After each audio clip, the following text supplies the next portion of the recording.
Welcome to AD4 TV Radio News Updates. My name is Adeyemi Tosin. In the news today, Nigerians, including senators, governors, youth, are calling on Nigeria's President Muhammadu Buhari to resolve the new Naira note crisis, which is causing violent riots in some states, and find a solution to the crisis, which have rendered Nigerians to untold hardship and slowly paralyzing socio-economic activities across the country. Recall that last Friday, President Muhammadu Buhari appealed to Nigerians for a 7-day period to solve the crisis brought about by the Naira swap policy. Nigeria House of Representatives Speaker Honorable Femi Gbajabiamila unveiled plans to reconvene the House before the February 25th general election if the Central Bank of Nigeria fails to address the hardship Nigerians face due to the currency swap policy. Gbajabiamila said he was at the verge of signing an arrest warrant against the Central Bank of Nigeria Governor Godwin Emefiele following his initial failure to appear before an ad hoc panel of the House, maintaining that the House will continue to monitor closely the CBN's implementation of the policy following its meeting with the governor on the issue. Meanwhile, United Nations Secretary General Antonio Guterres, while celebrating International Day of Zero Tolerance to Female Genital Mutilation, called for a strong partnership to put an end to female genital mutilation, which he described as a disgusting violation of fundamental human rights that causes lifelong damage to the physical and mental health of women and girls, noting that it is one of the most corrupt manifestations that invade the world.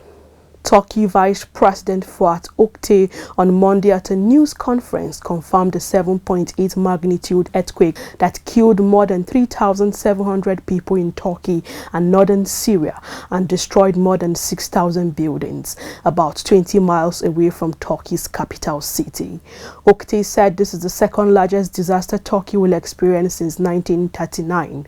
Australia today pledged to support Turkey and Syria with $10 million in humanitarian assistance following the earthquake and strong aftershock that killed thousands of people. Dozens of Sudanese on Monday protested against diplomatic relations with Israel, blaming Sudanese military leader Abdel Fattah al-Burhan for committing a betrayal after last week's visit by the Israeli Foreign Minister Eli Cohen towards normalizing ties and partnership between the two countries. The protest is said to kick against al-Burhan's decision as it doesn't reflect the will of the Sudanese people. On health issues, South Africa Minister of Health Joe Fala on Monday called for caution on South Africans after health authorities confirmed 2 imported cases of cholera and several family members reported to have symptoms compatible with the disease being investigated in laboratories in South Africa. South African government maintained that it is working in close partnership with local authorities, National Institute of Communicable Diseases, and the World Health Organization to monitor the situation.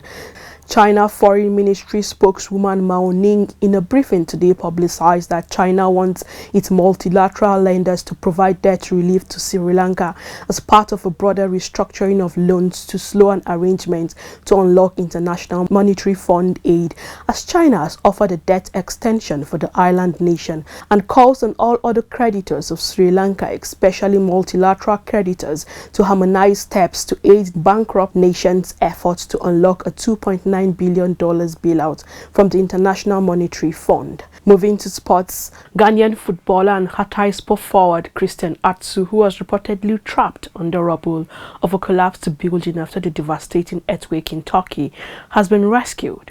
Ghana Football Association confirmed that he is alive but receiving treatment. For more information, please visit our platforms showing on the screen right now. Many thanks for watching.